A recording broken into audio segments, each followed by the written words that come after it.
Movie start होती है और यहाँ पर हमें एक कहानी सुनाई जा रही होती है जिसमें हमें ये पता चलता है कि पूर्ति की देवी जिन्होंने अपनी कोख से 16 करोड़ देवी देवताओं को जन्म दिया था, उनमें से पहली संतान थी हस्तर। हस्तर की नज़र देवी के सारे अनाज और सोने पर होती है। यहाँ पर वो उसे चुराने की कोशिश करता है जिसमें वो सोना चुराने में कामयाब हो जाता है, लेकिन जब वो अन्न चुराने के लिए उसकी तरफ बढ़ता है तो बाकी सभी देवी देवताओं ने उस पर प्रहार किया। देवी को हस्तर पर दया आ गई और उन्होंने उसे अपनी कोख में छुपा लिया। यहाँ उसे बचाने की एक ही शर्त थी कि कोई भी उसे कभी पूजेगा नहीं। पर एक दिन तुम्बाड़ के लोगों ने हस्तर का मंदिर बनवा दिया और तब से तुम्बाड़ में बारिश देवी देवताओं के क्रोध के रूप में बरस रही है। यहाँ से कहानी एंड होती है और हम देखते हैं मूवी का पहला चैप्टर। यहाँ पर एक औरत होती है जो कि उसी गांव के सरकार यानी कि काफी रईस आदमी के घर में काम करती है। यहाँ पर वो काम भी मुद्रा के लालच में करती है जो कि सरकार के पास होती है। वो सरकार से मुद्रा मांगती है तो वो मना कर देता है कि मुद्रा ऐसे ही नहीं मिलती बल्कि उसे कमाना पड़ता है। दूसरी तरफ हम देखते हैं उसी औरत के दो बेटे सदाशिव और विनायक को। यहाँ पर दोनों घर के बाहर बैठे होते हैं जो कि जंगल के बीचों बीच होता है। दोनों आपस में किसी बुढ़िया को खाना खिलाने के बारे में बात कर रहे होते हैं। यहाँ पर उसकी माँ नहीं पहुंच पाती और बड़ा बेटा यानी कि विनायक जाकर खाना बनाने लगता है। हम देखते हैं सदाशिव उससे पूछ रहा होता है कि तुमने पहले कभी बुढ़िया को खाना खिलाया है या नहीं। विनायक नहीं बोलता है और खाना बनाकर अपने छोटे भाई सदाशिव को दे देता है और उसे बुढ़िया के पास खाना लेकर जाने को बोलता है। तभी उसकी माँ आ जाती है और वो अपने बेटे को डांट कर वहां से खाना लेकर चली जाती है। वो खुद खाना बना बुढ़िया को खाना देने जाती है। यहाँ पर हम देखते हैं कृपी सा पैर जिसके नेल्स विनायक की माँ काट रही होती है। यहाँ पर विनायक और उसकी माँ बात कर रहे होते हैं। विनायक यहाँ से पूछ रहा होता है कि सरकार ने तुम्हें मुद्रा दी या नहीं। उसकी माँ मना कर देती है और कहती है मुद्रा कमानी पड़ती है, ऐसे ही नहीं मिल जाती। दूसरी तरफ उसी बुढ़िया की आवाज़ आती है जो कि उन लोगों को बुला रही होती है। जहाँ पर विनायक की माँ जाकर बोलती है सो जा वरना हस्तर आ जाएगा, और वो आवाज़ आनी बंद हो जाती है। दूसरे दिन वो सरकार इस दुनिया में नहीं रहता जो कि विनायक और उसकी माँ का एकमात्र सहारा होता है। वो अब इस दुनिया से जा चुका होता है। यहाँ पर विनायक की माँ बोलती है कि अब हम यहाँ पर नहीं रह सकते, हमें ये घर छोड़कर आज के आज पुणे निकलना होगा। यहाँ पर विनायक काफ़ी लालची होता है और अपनी माँ को बोलता है कि हमें वहाँ चलकर मुद्रा ढूंढनी चाहिए। वैसे भी सरकार के बाद अब वो सब कुछ हमारा ही हो गया है। उसकी माँ उसे डांट देती है और कहती है तू अपनी बकवास बंद रखा कर और हम आज के आज यहाँ से जाएंगे। यहाँ पर दोनों भाई बैठे बात कर रहे होते हैं। तभी अचानक से सदाशिव का पैर फिसल जाता है और वो पीछे की तरफ गिर जाता है। विनायक भाग कर जाता है अपनी माँ को बुलाने के लिए। उसकी माँ सदाशिव को लेकर इलाज कराने के लिए चली जाती है और जाते जाते विनायक से बोलती है कि बुढ़िया को खाना ज़रूर दे देना वक्त पर। यहाँ पर विनायक घर आता है और खाना बनाने की कोशिश में लग जाता है। दूसरी तरफ सदाशिव अब इस दुनिया में नहीं रहता। उसकी माँ बैठकर रो रही होती है। विनायक कोशिश कर रहा होता है पर उससे खाना नहीं बन पा रहा होता है। यहाँ पर उससे अपनी माँ की बात याद आ रही होती है कि उसे बोलना क्या है। दूसरी तरफ उस कमरे से आवाज़ आने लगती है जो कि उसी बुढ़िया की होती है। वो विनायक को बुला रही होती है बार बार अपने पास आने के लिए। विनायक तो वैसे भी लालची होता है और पहुंच जाता है बुढ़िया के दरवाजे के पास। वहाँ पर बुढ़िया अंदर से बोलती है मैं भूखी हूँ बेटा और दरवाज़ा खोल दे। यहाँ पर विनायक दरवाज़ा खोलता है और हम देखते हैं उस बुढ़िया को यानी कि उस कृपी औरत को। हम देखते हैं विनायक उससे पूछ रहा होता है दादी वो पैसा कहाँ पर है, तो मुझे खजाने के बारे में बता। पर दादी बस एक ही बात कह रही होती है कि मैं भूखी हूँ, मुझे खाना खिला दे। जब तो मुझे खाना खिला देगा तब मैं तुझे सारी बातें बता दूंगी। यहाँ पर विनायक भाग कर जाता है खाना बनाने के लिए और बार बार वो अपनी माँ की बात याद कर रहा होता है कि बुढ़िया को सोने के लिए क्या बोलना है। वो बार बार इस कोशिश में लगा होता है। तभी बुढ़िया आती है और पीछे से उसके पैर में जंजीर बांध देती है। वो उसे खींचते हुए लेकर अपने कमरे की तरफ जाने लगती है। यहाँ पर विनायक बार बार माँ की बात याद कर रहा होता है और अलग अलग चीज़ें बोल रहा होता है, अपनी माँ को भी बुला रहा होता है। वो एक जलती हुई लकड़ी उठाता है और बुढ़िया की तरफ मारने लगता है, पर बुढ़िया नहीं रुकती और उसे खींचते हुए अपने कमरे की तरफ लेकर चली जाती है। इधर विनायक दरवाज़ा बंद कर देता है और उसे याद आ जाता है कि उसे क्या बोलना है। वो बोल देता है कि दादी सो जा वरना हस्तर आ जाएगा। तभी दादी सो जाती है और विनायक किसी तरह खुद को बचा लेता है। विनायक की माँ आती है और वो विनायक के घावों पर मरहम लगाने लगती है। हम देखते हैं विनायक सदाशिव के बारे में पूछता है तो उसकी माँ कुछ भी नहीं कह पाती और ज़ोर से रोने लगती है। यहाँ पर विनायक समझ जाता है कि सदाशिव अब इस दुनिया से जा चुका है। विनायक और उसकी माँ उस जगह को छोड़कर जाने लगते हैं, पर विनायक के मन में लालच भरा होता है और वो अपनी माँ से कह रहा होता है कि हमें एक बार कर देखना चाहिए, खजाना उसी बाड़े में होगा। सरकार के बाद अब वो सारी चीज़ें हमारी हो चुकी हैं और वो बुढ़िया हमें ज़रूर कुछ ना कुछ बता देगी। हम उसे खाना-पीना नहीं देंगे तो वो ज़रूर बता देगी कि वो खजाना कहाँ पर छुपा हुआ है। यहाँ पर उसकी माँ गुस्सा हो जाती है और उसे एक सोने की मुद्रा देकर कहती है, तुझे यही चाहिए, आज के बाद तू मुझसे वादा कर कि तू कभी भी तुम्बाड़ नहीं आएगा। विनायक अपनी माँ से वादा कर देता है कि वो अब कभी वापस तुम्बाड़ नहीं आएगा। यहाँ से चैप्टर 1 खत्म हो जाता है और चैप्टर 2 की शुरुआत होती है, जो कि 15 इयर्स के बाद का सीन होता है। यहाँ पर विनायक अब काफ़ी बड़ा हो चुका होता है और वापस से तुम्बाड़ आ जाता है। यहाँ पर उसे उसकी लालच खींच कर लाती है। वो उसी घर में जाता है जहाँ पर वो अपने माँ और भाई के साथ रहा करता था। पूरा घर पेड़ों से भर चुका होता है और हर तरफ पेड़ ही पेड़ दिखाई दे रहे होते हैं। वो उस कमरे में पहुंचता है जहाँ पर वो बुढ़िया यानी कि दादी करके रखी गई थी, जो कि अब एक पेड़ में बदल चुकी होती है। उसके हर एक अंग से पेड़ की शाखाएं निकल चुकी होती हैं। विनायक उसे बुलाता है तो वो विनायक को बेटा कह के बुलाती है। विनायक की खुशी का ठिकाना नहीं होता और वो वहीं बैठकर जोर जोर से हंसने लगता है। बुढ़िया मिल जाती है, इससे उसकी उम्मीद जग जाती है कि अब उसे सब कुछ मिल जाएगा। वो बुढ़िया से बातें करने लगता है और उसके लिए खाना भी पकाने लगता है। विनायक दादी से खजाने के बारे में पूछता है तो कहती है, तू बहुत ही लालची है। विनायक कहता है कि तेरा ही तो खून है मुझ में। वो बताती है कि उसने किस तरह से खजाने को पाया था। यहाँ पर वो विनायक को सारी चीज़ें बता देती है और अपने लिए मुक्ति मांगती है, पर विनायक तब भी उसे नहीं मारता और पहुंच जाता है बाड़े में, जहाँ पर विनायक की माँ काम किया करती थी और जो सरकार का घर था। अब सब कुछ विनायक का ही था, तो विनायक वहाँ पहुंच जाता है उस खजाने को ढूंढने के लिए। वो कई सालों से बंद उस गेट को खोलता है और बाड़े के अंदर चला जाता है। यहाँ पर विनायक हर तरफ कोशिश करने लगता है उस खजाने को ढूंढने के लिए और काफ़ी समय बीत जाने के बाद विनायक की कोशिश कामयाब होती है। उसे वो जगह मिल जाती है जहाँ से उसे खजाने का रास्ता पता चलना था। वो वापस आता है उसी बुढ़िया के पास और उससे एक बार फिर अपनी राय बदलने को कहता है, पर वो नहीं मानती। विनायक उस पर तेल डालकर आग लगा देता है। यहाँ पर बुढ़िया को मुक्ति मिल जाती है और विनायक को खजाने का रास्ता हम देखते हैं पुणे सिटी को, जहाँ पर विनायक पहुँचता है। यहाँ पर उसके घर के बाहर कुछ औरतें बैठी होती हैं और उसके घर पे काफ़ी भीड़ लगी होती है। वो अंदर जाता है तो लिखा होता है, ब्राह्मणी के हाथ का पिसा शुद्ध आटा। उसकी बीवी होती है जो कि अपना खर्चा चलाने के लिए लोगों को आटा पीस कर देती है। यहाँ पर विनायक गुस्सा हो जाता है और उससे कहता है कि तुझे बहुत ही बिजनेस करने का शौक लगा है तो मैं तुझे बिजनेस कराता हूँ। यहाँ पर सीन शिफ्ट होता है और हम देखते हैं विनायक को उस जगह जाते हुए जहाँ पर उसने कर्जा लेकर रखा था। एक राघव नाम का आदमी होता है जो कि हर किसी को पैसे उधार ब्याज पर देता है। यहाँ पर विनायक के कुछ पैसे पड़े होते हैं राघव के पास। विनायक एक मुद्रा लेकर आता है और राघव को देता है, कहता है यह मेरी पुश्तैनी मुद्रा है, अगर आप इसे खरीद सकते हैं तो बताइए। राघव उसके 100 रुपये बताता है।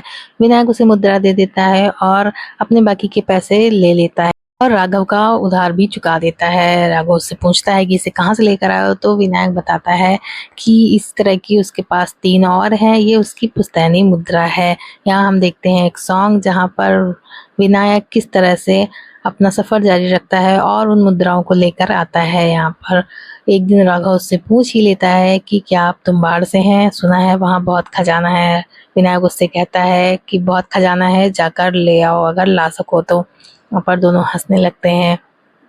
अगले दिन राघव कहीं जा रहा होता है तो उसे एक अंग्रेज सिपाही रोक लेता है। वो राघव से कहता है, विनायक इतना आगे कैसे बढ़ रहा है, इस बात का पता करके बताओ। अगर तुमने इस बात का पता करके बता दिया तो अंग्रेज सरकार की तरफ से तुम्हें काफ़ी कुछ मिल सकता है। राघव लालच में आ जाता है और पहुंच जाता है विनायक के घर। यहाँ पर वो विनायक की वाइफ से बात कर रहा होता है, तभी विनायक वहाँ पर आ जाता है जो राघव को देखकर चौंक जाता है। राघव उससे पूछता है, पैर में चोट कैसे लगी, तो विनायक पूछता है, आपका यहाँ पर आना कैसा हुआ। राघव उसके लिए एक म्यूजिक इंस्ट्रूमेंट लेकर आया होता है। राघव उसे दिखाता है कि आपने ही मंगाया था, जिसे विनायक देखकर खुश हो जाता है। राघव उससे कहता है कि आप मुझे अपना असिस्टेंट बना लीजिए, मैं आपके साथ काम करूँगा, आपका काम भी हल्का हो जाएगा और आप एक मोटरसाइकिल खरीद लीजिए, जिससे बार-बार तुम बाहर जाने में आपको कोई दिक्कत ना हो। विनायक राघव की बात को सीरियसली लेता है और दूसरे दिन ही मोटरसाइकिल लेकर आ जाता है। यहाँ पर राघव विनायक को मोटरसाइकिल सिखा रहा होता है, पर विनायक ही उसे चला लेता है। यहाँ पर विनायक का परिवार भी बढ़ने लगता है और उसके बच्चे भी इस दुनिया में आ जाते हैं। विनायक जिसके लिए काफ़ी खुश होता है। विनायक के पास अब इतना पैसा आ चुका होता है, जिससे विनायक अपनी रोज़मर्रा की चीज़ें भी सोने की बनवाने लगता है। यहाँ पर उसका लाइटर, उसका शीशा, हर एक चीज़ सोने की होती है। हम देखते हैं विनायक अब अय्याशी में डूबने लगता है। नशा करना और औरतों के चक्कर में रहना उसकी आदत बन चुकी होती है, पर वो तुम्बाड़ जाना बिल्कुल बंद नहीं करता।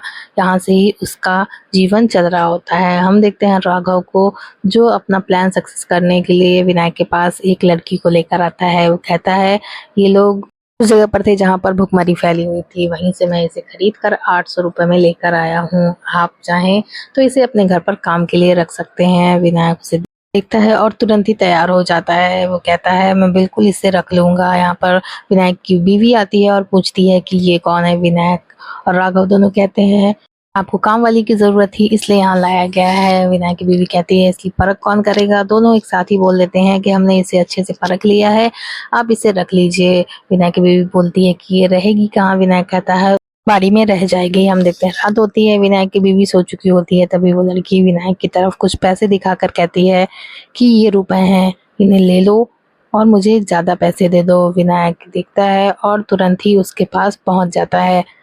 यहाँ वो लड़की उससे बताती है कि ये पैसे उसे इसलिए दिए गए हैं ताकि आपको 2 दिन तक इस शहर से बाहर निकलने ना दूं। आप इस शहर में ही रहें और लोग अपना काम कर सके। विनायक सुनकर काफ़ी चौंक जाता है और गुस्सा भी हो जाता है। दूसरे दिन हम देखते हैं राघव को, जो कि उस बाड़ी में पहुंच चुका होता है जो कि विनायक की होती है। ये तुम्बाड़ जा चुका होता है, जहाँ पर वो उस खजाने को खोज रहा होता है। और विनायक राघव से 4 कदम आगे होता है और वो विनायक को वहीं फंसाने की पूरी तैयारी कर चुका होता है। विनायक वहां पहुंचता है और ऐसे एक्ट करता है कि उसने राघव को नहीं देखा है, पर राघव उसे देख लेता है और उसके पीछे चलने लगता है। विनायक अपने सारे काम वैसे ही करता है जैसे वो डेली करता है। मुद्रा लाने के लिए वो कुएं में उतरता है तो राघव उसे देख रहा होता है और कुछ देर बाद जब वो वापस आता है तो उसके हाथ में मुद्राएं होती हैं। ये देखकर राघव चौंक जाता है और कुछ देर बाद विनायक जब चला जाता है तो खुद भी कुएं में उतरने लगता है। कुएं में उतरने के बाद राघव को एक बड़ा सा संदूक दिखता है जिसमें कुछ भी नहीं होता। जब वो उसे खोलता है तो वहां से एक और रास्ता होता है जो कि सीधा देवी के कोख में जा रहा होता है। यहाँ पर राघव जब नीचे पहुंचता है तो कुछ भी दिखाई नहीं देता सिवाय लाल रंग के। इधर विनायक आटे से अपनी गुड़िया बनाने में लग जाता है। राघव इधर उधर देख रहा होता है पर उसे कुछ भी दिखाई नहीं देता। वहां पर एक डिब्बा रखा होता है जो विनायक ही रख कर जाता है राघव के लिए। विनायक के डिब्बे में से आटे की गुड़िया निकलती है जिसके खुलते ही अस्तर वहां पर आ जाता है और राघव का काम खत्म हो जाता है और कुछ देर के लिए बिल्कुल शांति छा जाती है। कुछ देर बाद विनायक नीचे आता है और वो राघव को देखता है जो कि उस श्राप से ग्रसित हो चुका होता है कि अस्तर को छूने से मिलता है। यहाँ हम देखते हैं विनायक राघव को देखता है पर कुछ भी नहीं कर पाता। विनायक अपने काम करने में लग जाता है। यहाँ पर वो आटे से एक गोला बनाता है जिसे हस्तर पार नहीं कर पाता। यहाँ पर हम पहली बार देखते हैं हस्तर को वो आटे की गुड़िया देता है पर हस्तर उसे छू नहीं पाता क्योंकि वो गोले के बाहर होता है। हस्तर गुस्से में आ जाता है और जाकर राघव का हाथ उखाड़ देता है। यहाँ पर विनायक को भी गुस्सा आ जाता है और वो हस्तर की तरफ आटे की गुड़िया फेंक देता है। हस्तर उसे उठाकर खाने लगता है तो विनायक उसके पंजे से मुद्राएं निकालकर वहां से जाने लगता है, पर उसे राघव की याद आ जाती है और वो राघव के शरीर में लालटेन से आग लगा देता है। विनायक मुद्राएं लेकर बाहर आ जाता है। दूसरी तरफ हम देखते हैं विनायक के घर का सीन, जहाँ पर उसकी बीवी अपनी नौकरानी को मार रही होती है। यहाँ पर वो समझ चुकी होती है कि विनायक का उसके साथ कुछ गलत संबंध है। विनायक की बीवी उस नौकरानी को वहां से निकलने को कहती है और सबके सामने बोलती है कि इसने मेरी कुछ चीज चुराई है, अब से ये यहाँ पर नहीं रहेगी। विनायक हंसने लगता है। उसके बाद हम देखते हैं फाइनल चैप्टर। यहाँ पर हम देखते हैं विनायक वापस से तुम्बाड़ जाता है और अपने सभी काम को उसी तरह कर रहा होता है। उसकी अय्यासियाँ और बढ़ जाती हैं और तब तक विनायक के बच्चे भी बड़े हो चुके होते हैं। यहाँ पर विनायक का बेटा होता है जिसको कि विनायक ने सब कुछ सिखाया होता है। वो उसी तरह से प्रैक्टिस कर रहा होता है जैसे मुद्राओं को पाने के लिए विनायक किया करता था। यहाँ हम देखते हैं रात का समय हो जाता है और सभी लोग खाना खाने बैठते हैं। यहाँ पर विनायक का बेटा बहुत ही खुशी से अपने पिता को बता रहा होता है कि उसने 19 बार प्रयास करके 8 सिक्के प्राप्त किए, पर उसका पिता कुछ भी नहीं बोलता और वहाँ से चला जाता है। कुछ देर बाद विनायक अपनी बीवी से आकर कहता है कि कल बेटे को तैयार कर देना, मैं उसको तुम्बाड़ लेकर जाऊंगा। यहाँ पर विनायक की बीवी उसे बड़े ही गौर से देखती है और जाकर अपने बेटे को बताने लगती है कि तुम्हारे पिता ने तुमको कल तुम्बाड़ ले जाने के लिए कहा है। यहाँ पर विनायक का बेटा काफ़ी खुश हो रहा होता है क्योंकि उसे तुम्बाड़ जाने को मिल जाता है। इतने दिनों से जो उसने मेहनत की होती है वो अब रंग लाने वाली होती है। यहाँ पर हम उसी औरत को देखते हैं जिसे विनायक ने बाहर नहीं निकाला था बल्कि अपने लिए ही उस घर में रख लिया था। विनायक का बेटा जाने को तैयार होता है तो उसकी माँ उसका तिलक करती है और दोनों ही बेटे और बाप निकल जाते हैं तुम्बाड़ के लिए। यहाँ पर विनायक का बेटा उससे पूछ रहा होता है कि तुम्बाड़ में ऐसा क्या है। विनायक उससे कहता है कि अगर कोई तुझे छू दे और तू एक ही काम करे, बस खाए और सोए, तो तुझे कैसा लगेगा। विनायक का बेटा कहता है ये तो बहुत ही अच्छा काम है, मैं तो ऐसा ज़रूर करूँगा। विनायक उससे कहता है असल में ये कोई वरदान नहीं बल्कि श्राप है। यहाँ हम देखते हैं दोनों पहुँच जाते हैं उसी बाड़े में और विनायक अपने बेटे को सिखा रहा होता है आटे से किस तरह से गुड़िया बनानी होती है। उसमें थोड़े से पत्थर भी मिलाने होते हैं। वो उस गुड़िया को वहीं रख देता है और कहता है आज हम यहाँ सिर्फ प्रयास करने के लिए आए हैं और कुछ भी नहीं करेंगे। यहाँ पर दोनों बाप बेटे उतर जाते हैं देवी की कोख में जहाँ पर विनायक अपने बेटे को सब कुछ सिखा रहा होता है। विनायक का बेटा आटे से एक गोला बनाता है विनायक के कहने पर। यहाँ हम देखते हैं विनायक उसे बताता है कि हस्तर इस गोले को पार नहीं कर सकता क्योंकि उसे सभी देवी देवताओं का श्राप है कि वो अन्न को पार नहीं कर पाता, इसीलिए उसे उसकी भूख, इसीलिए हम आज गुड़िया लेकर नहीं आए हैं क्योंकि हस्तर आ जाएगा। तभी विनायक का बेटा अपनी शर्ट में से गुड़िया निकालने लगता है। उसी वक्त हस्तर आ जाता है और विनायक का बेटा उसे देखकर घबराकर गोले से बाहर गिर जाता है। विनायक जल्दी से उसे अपनी ओर खींचता है और हस्तर उस गुड़िया को उठाकर खाने लगता है। विनायक बाहर जाने लगता है पर उसका बेटा हस्तर के पंजे से सिक्के बिनने में कामयाब हो जाता है। दोनों बाप बेटे बाहर आते हैं जहाँ पर विनायक अपने बेटे को मार रहा होता है और कहता है मैंने तुझसे मना किया था कि आज गुड़िया लेकर नहीं जाना है। यहाँ पर सभी सिक्के पानी में गिर जाते हैं और विनायक उन्हें उठाने लगता है। दोनों घर की तरफ जा रहे होते हैं। विनायक का बेटा उस सिक्के को देख रहा होता है। विनायक कहता है रख ले, तेरी पहली कमाई है। यहाँ पर उसका बेटा पूछता है कि ये सिक्का बाहर कितने का बिकेगा। विनायक कहता है अभी से तूने मोल भाव शुरू कर दिया है। घर पहुंचते हैं। विनायक भी अपने बच्चे से पूछ रही होती है कि वहां पर ऐसा क्या था। वो मना कर देता है और कहता है कि माँ तू घर संभाल, ये मेरे और पिताजी के बीच की बात है। उसकी माँ उसे एक थप्पड़ मार देती है। वो अपनी माँ को कुछ खाने के लिए देता है और उसकी माँ शांत होकर वहां से चली जाती है। दूसरी तरफ हम देखते हैं विनायक से मिलने के लिए भारत सरकार के कुछ लोग आते हैं और वो विनायक को बताते हैं कि अब तुम्बाड़ का वो किला सरकार के जा चुका है, अब उस पर आपका कोई हक नहीं है। विनायक कहता है कि ऐसा कैसे हो सकता है।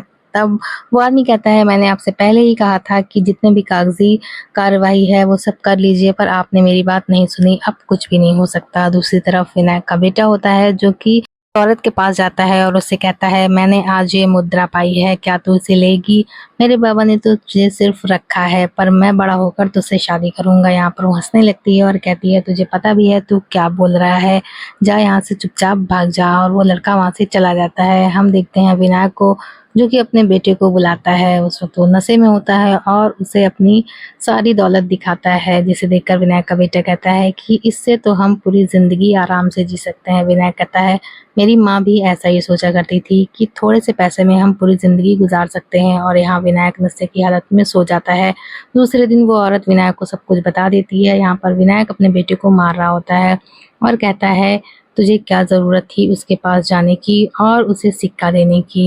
यहाँ पर विनायक का बेटा उससे कहता है कि आप जो कुछ भी कर रहे हैं वो गलत तरीके से कर रहे हैं। विनायक उसकी बात को समझ नहीं पाता और पूछता है कि तू क्या कह रहा है। विनायक का बेटा बताता है कि आप जाकर हस्तर से 2-2 3-3 सिक्के लेकर आते हैं। अगर हम हस्तर का पंजा चुरा लें तो हमें उसके पास जाने की ज़रूरत ही नहीं होगी, हम एक बार में ही अमीर हो जाएंगे। हम उसके लिए एक साथ कई सारी गुड़िया लेकर चलेंगे जिससे खाने में उसे टाइम लगेगा और हम अपना काम कर लेंगे। विनायक खुश हो जाता है और कहता है चल तेरी भी शादी करवा देंगे।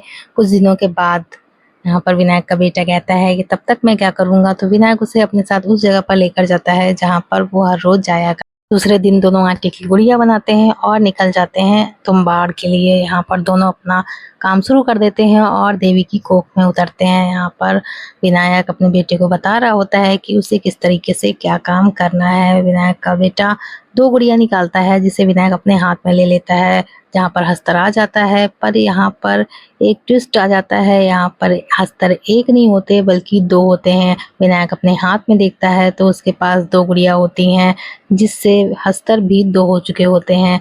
इधर विनायक का बेटा थैले से और गुड़िया निकाल रहा होता है, जिससे हस्तर की संख्या और भी बढ़ती जाती है। विनायक जल्दी से अपने बेटे को उन गुड़ियाओं को वापस रखने के लिए कहता है, पर तब तक ढेर सारे हस्तर वहां पर आ चुके होते हैं, जिसे देखकर दोनों ही बाप और बेटे डर जाते हैं। यहाँ पर विनायक का बेटा एक एक करके गुड़िया हस्तर की तरफ फेंकने लगता है, पर वो सारे ही एक दूसरे से उन गुड़ियाओं को खाने के लिए लड़ने लगते हैं।